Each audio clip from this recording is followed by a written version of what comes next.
Salam sejahtera Malaysia, denyut nadi suara rakyat bergema di channel ini. Jangan lupa tekan butang subscribe, like dan share. Malaysia kita punya, cintai Malaysiaku, kita jaga kita.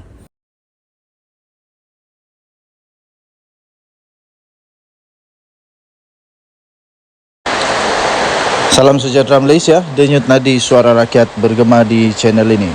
Berita terkini, keadaan Tok Guru Hadi Awang yang dikatakan telah pun dimasukkan ke hospital kerana berada dalam keadaan yang semakin merosot sejak bermula sebelum Adil Adha lagi. Berita terkini dipetik daripada sinarharian.com.my bertajuk keadaan Abdul Hadi semakin baik dan dipindah ke wad biasa. 2 Julai 2023 jam 11 pagi. Berita penuh yang dikemas kini. Kota Baru, keadaan kesihatan Presiden PAS iaitu Tan Sri Abdul Hadi Awang diberitakan semakin stabil pada Ahad. Naib Presiden PAS, Datuk Muhammad Amar Nik Abdullah berkata, Abdul Hadi yang juga adalah ahli Parlimen Marang itu sudah dipindahkan ke wad biasa berbanding unit rawatan koronari CCU sebelum ini. Katanya hari ini keadaan beliau semakin baik dan sudah dipindahkan ke wad biasa. Tambah kenyataan itu lagi, beliau bagaimanapun masih lagi dalam rawatan dan pemerhatian doktor. Katanya ketika dihubungi oleh Sinar Harian di sini pada Ahad. Menurut Muhammad Amar yang juga adalah timbalan Menteri Besar Kelantan itu, tiada sebarang lawatan ziarah dilakukan kerana memberi ruang Abdul Hadi untuk pulih sepenuhnya. Katanya semua tidak melawat. Biarlah beliau rehat betul-betul dan kita doakan semoga beliau cepat sembuh, ujarnya lagi. Akhbar sebelum ini telah pun melaporkan beberapa program yang membabitkan Abdul Hadi Awang terpaksa ditangguhkan sementara kerana keadaan kesihatannya yang semakin merosot sebelum Aidil Adha yang lalu. Program terakhir yang dihadiri beliau yang juga bekas Menteri Besar Terengganu itu ketika merasmikan jentera pilihan raya Dewan Pemuda di PP pada PAS negeri yang diadakan di Dewan Tok Guru Rusila, Marang, Rabu lalu. Difahamkan pada program itu, Abdul Hadi sudah kelihatan kurang sihat dan uzur walaupun sempat berucap merasmikan pelancaran jentera pilihan raya di PP negeri. Sebelum itu, anak sulung Abdul Hadi, Muhammad Khalil melalui laman Facebook memaklumkan bapanya telah dimasukkan ke hospital pada Khamis. Abdul Hadi yang juga timbalan pengerusi Perikatan Nasional pernah dimasukkan ke Hospital Putrajaya dipercayai akibat sesak nafas pada Februari lalu sebelum dipindahkan ke Institut Jantung Negara untuk rawatan lanjut. Muhammad Khalil bagaimanapun tidak mendedahkan nama hospital. Lokasi Abdul Hadi kini menerima rawatan dipercayai mengelakkan lawatan orang ramai. Sementara itu, ahli Parlimen Bachok Muhammad Syahir C. Sulaiman turut berkongsi mengenai kesihatan Abdul Hadi yang semakin baik, telah pulih dan berada dalam pemantauan. Muhammad Syahir yang juga setiausaha politik kepada Presiden PAS itu berkongsi perkembangan terbaru Abdul Hadi menerusi hantaran di laman Instagram miliknya.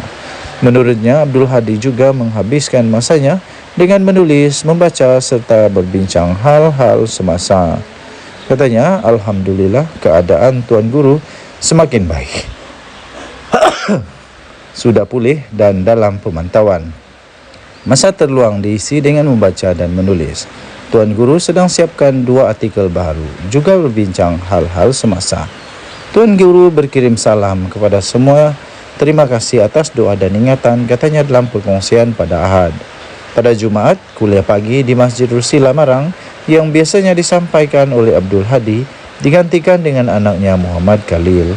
Muhammad Khalil menerusi hantaran di laman Facebooknya pada Sabtu memaklumkan bahawa Abdul Hadi dimasukkan ke hospital untuk menerima rawatan dan pemantauan ekoran tahap kesihatan yang sedikit merosot sebelum Aidil Adha. Denyut nadi suara rakyat bergema di channel ini. Jangan lupa tekan butang subscribe, like dan share. Malaysia kita punya, cinta Malaysiaku, kita jaga kita. Bye-bye. Salam sejahtera Malaysia, denyut nadi suara rakyat bergema di channel ini. PDRM membuat keputusan dan mengumumkan satu perkara yang amat mengejutkan PAS di kala persiapan akhir untuk pilihan raya negeri. Polis di Raja Malaysia mengesahkan akan merakam keterangan daripada adun Kubu Gajah. Polis akan merakam keterangan Khalil Yahya berhubung poster palsu yang telah dikongsikan beliau di dalam Facebook miliknya. Polis akan merakam keterangan Khalil Yahya berhubung poster palsu mengenai pelantikan ahli Parlimen Seputi iaitu Teresa Hock sebagai pengerusi Felda.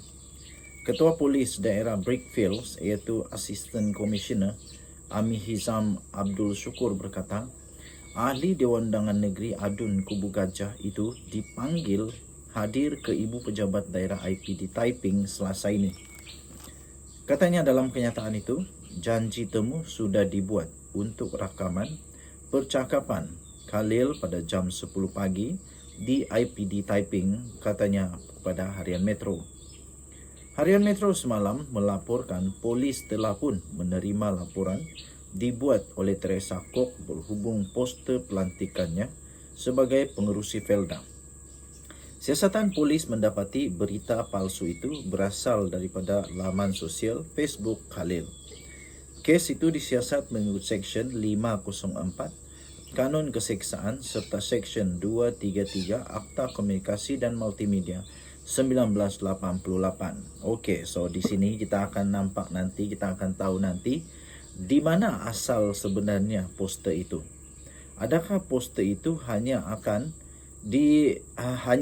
hanya di repost, hanya diulang siar semula oleh adun daripada PAS ini, ataupun poster itu dicipta sendiri oleh beliau, ataupun ada orang admin atau sebagainya yang mencipta poster itu kemudian dipost oleh beliau. Dan nanti kita akan lihat akhirnya nanti polis akan siasat juga siapakah yang pertama post poster palsu ini. Dan di sana nanti kita akan tahu kebenarannya. Jadi tuan-tuan dan puan-puan yang dihormati sekalian, adakah ini adalah satu permulaan yang kurang baik di dalam kempen PRN daripada PAS? Dan adakah ini satu cabaran yang bakal akan dilalui oleh Pakatan Harapan, iaitu akan ada berita-berita yang dipost yang tak sahih, yang palsu. Dengan kata lain, mungkinkah ada fitnah lagi? Mungkin ada fitnah lagi kah selepas ini? Harap-harap tak ada. Dan kita ingin melihat kempen yang bersih tanpa politik terlebih-lebih sehingga adanya timbul yang disebut sebagai fitnah. Harap-harap tidak ada fitnah memfitnah, dan harap-harap semua yang dikeluarkan itu adalah fakta. Kerana rakyat ini, terutamanya orang daripada golongan sederhana yang berpendidikan sederhana, selalunya akan cepat untuk menerima semua. Dan kadang-kadang berita sebenar itu tidak dapat diterima semula. Jadi yang melekat di kepala adalah berita palsu, kerana mungkin tak sempat nak dapat berita sahih. Okey, so kita harap polis di Raja Malaysia dapat melaksanakan tugas dengan baik, dan kita doakanlah semoga semuanya dapat diselesaikan dengan baik tanpa ada sebarang yang tidak baik. Denyut nadi suara rakyat bergema di channel ini. Bye-bye. Salam sejahtera Malaysia. Denyut nadi suara rakyat bergema di channel ini. Perkara yang paling dahsyat pernah saya baca adalah perkara ini, saya fikir. Bayangkan 44 juta ringgit tunai. Berapa banyak tu? Cuba kamu komen, mana tahu ada yang kerja bank kah, kerja memang accountant kah, kerja memang dealing with money, cash money. 44 juta cash ni berapa banyak? Mana tahu kamu ada pengalaman, cuba komen. Berapa banyak 44 juta ini? Berapa bag? Cukupkah satu kereta? Tapi memang betul, pelik tapi benar. Tapi ini sudah terjadi. 44 juta ringgit Malaysia cash ditemui di pejabat, di rumah bekas seorang pengarah Jabatan Air Negeri Sabah. Aduh, patutlah di kampung kami tiada air. Patutlah banyak kampung tak ada air. Rupanya ramai orang pencuri. Aduh, pencuri. Tapi kita tak tahulah. Kita belum tahu lagi dia ni pencuri ke tidak. Tapi yang jumpa ni 44 juta ringgit ditemui di pejabat dan rumah. Kenapa ada 44 juta ringgit di pejabat dan di rumah? Kenapa yang tak kasih masuk dalam bank? Apa yang takut? Mahkamah Seksyen di Kota Kinabalu diberitahu bahawa wang tunai melebihi 44 juta ringgit. Punya banyak. Gila, nak buat apa dengan 44 juta ringgit tunai ni? Ditemui di pejabat dan di rumah. Di pejabat pun ada, di rumah pun ada bekas pengarah Jabatan Air Sabah JANS, iaitu Awang Muhammad Tahir Muhammad Talib. Perkara itu dimaklumkan oleh Ketua Pasukan Serbuan nombor 8 Hishamuddin Muhammad Esa, 49 tahun, semasa pemeriksaan oleh Timbalan Pendakwa Raya DPP Mahadi Abdul Jumaat. Hishamuddin memberikan keterangan itu sebagai saksi pendakwaan ke-40 di hadapan Hakim Abu Bakar Manat dalam perbicaraan untuk skandal rasuah terbesar di Sabah itu. Beliau berkata lebih 23 juta tunai ditemui semasa di serbuan di pejabat Awang Tahir, AG Tahir, pada 4 Oktober 2016 di Wisma Muiz. Bayangkan di pejabat ada 23 juta ringgit. Aduh, banyaknya. Yang hairan di pejabat tu, staf dia tidak tahu kah? Macam mana duit 23 juta itu ada di pejabat? Waktu orang bagi duit itu orang tidak nampak kah? Ini lagi syok. RM62.500 ditemui dalam beg bertanda Tahir di meja Awang Tahir. 62,000 di meja. Wang tunai selebihnya ditemui di 3 lokasi lain di dalam bilik pantry. Di pantry, di sofa dengan 3 tempat duduk, kabinet TV serta kabinet kayu. Katanya sambil menambah bilik pantry itu berada di belakang meja Awang Tahir. Beliau turut memberi keterangan bahawa setiap bungkusan wang di antara RM50,000 dan RM100,000 dan hanya Awang Tahir yang mempunyai akses ke bilik pantry di pejabatnya. Bilik pantry itu adalah bilik dengan papan tanda go away di pintunya, di mana timbunan wang tunai dipercayai ditemui dan dirampas oleh Suruhanjaya Pencegahan Rasuah Malaysia. Hishamuddin turut memberitahu pada hari yang sama lebih daripada 21 juta ringgit ditemui ketika pasukannya menyerbu rumah Awang Tahir di Sembulan. Menjawab satu soalan lain, beliau berkata lebih 8 juta ringgit ditemui dalam sebuah bilik di tingkat 3 rumah itu. Beliau turut berkata 86 jam tangan berjenama dan mewah serta 921 barang kemas turut ditemui di rumah berkenaan. Saksi itu selanjutnya memberi keterangan bahawa pasukannya kemudian menemui wang tunai 9 juta ringgit dan 4 juta ringgit Malaysia masing-masing di dalam kereta Mazda dan Mercedes-Benz. Kira-kira 9 juta ringgit ditemui dalam sebuah kereta Mazda. Wang itu dimasukkan ke dalam beberapa beg yang disimpan di dalam bonet kereta. Ketika itu kereta diparkir tidak jauh dari pagar rumah yang diletakkan di luar pagar rumah. Sebanyak 4 juta ringgit lagi ditemui di dalam sebuah Mercedes-Benz. Wang itu dimasukkan ke dalam beg dan dimasukkan ke dalam bonet kereta, katanya. Dahsyat tak dahsyat? Sila komen. Denyut Nadi Suara Rakyat bergema di channel ini. Bye-bye. Salam sejahtera Malaysia. Denyut Nadi Suara Rakyat bergema di channel ini. Nampaknya Wan Saiful Wanjan bekas bos, bekas Setiausaha Agung untuk bersatu dalam keadaan yang bahaya sekarang ini. Ini telah pun dikemukakan atau diberikan keputusan di mahkamah, iaitu pertuduhan rasuah Wan Saiful adalah teratur dan lengkap, kata pendakwaan. Tuan-tuan dan puan-puan yang dihormati sekalian, Mahkamah Session di sini pada Selasa diberitahu bahawa dua pertuduhan berkaitan dengan rasuah berjumlah 6.9 juta ringgit Malaysia yang membabitkan projek Jana Wibawa yang telah dikemukakan terhadap bekas Ketua Penerangan Parti Pribumi Bersatu Malaysia. Maafkan saya, bukan Setiausaha Agung. Salah ni, Setiausaha Agung Hamzah Zainuddin. Adalah, aku makin tua lah. Bukan.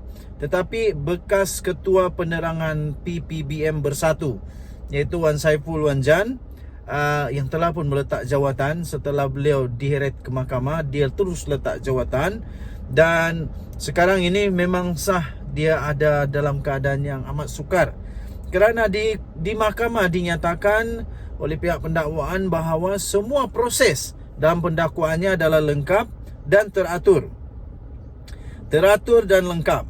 Timbalan pendakwa raya iaitu Rashidah Murni Azmi berhujah bahawa kedua-dua pertuduhan berkenaan itu tidak cacat, sebaliknya jelas dan boleh difahami.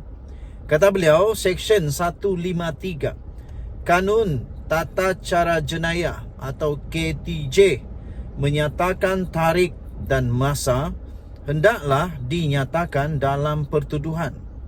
Dalam pertuduhan pertama, masa telah dinyatakan, iaitu sekitar April 2022, manakala pertuduhan kedua, masa yang dinyatakan adalah pada bulan Julai hingga September.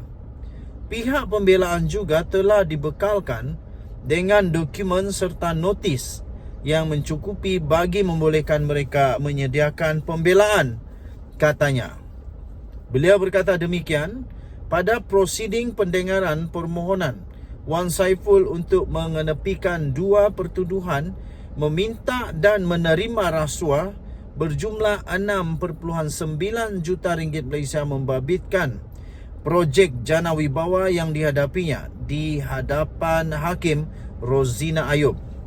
Selain itu, Rashidah Murni berkata, permohonan Wan Saiful adalah tidak berasas dan pramatang kerana saksi-saksi pendakwaan masih belum lagi pun memberi keterangan.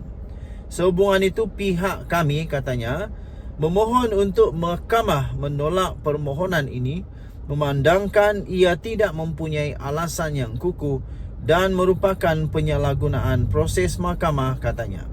Peguam Amir Hamzah Arshad mewakili Wan Saiful Wan Jan pula berkata, kedua-dua pertuduhan terhadap anak guamnya adalah cacat kerana tidak menyatakan secara khusus tarikh kesalahan dilakukan.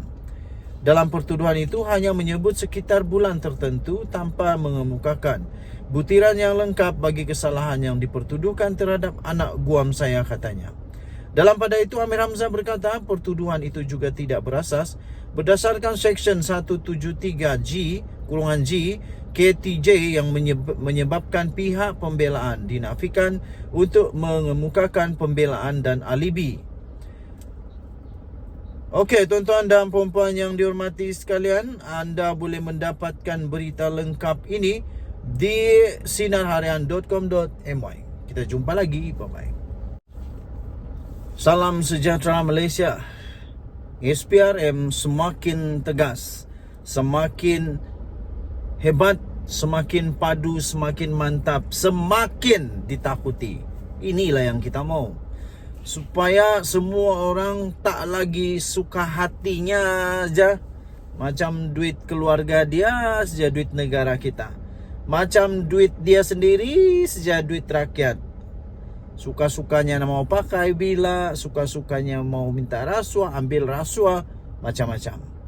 Okey, tapi kali ini SPRM mengumumkan satu perkara yang amat penting untuk seluruh rakyat Malaysia, terutama bagi mereka yang selalu ada kuasa yang selalu berisiko untuk terlibat dengan pelbagai jenis kesalahan rasuah, salah guna kuasa dan macam-macam lagi yang tidak sepatutnya dilakukan.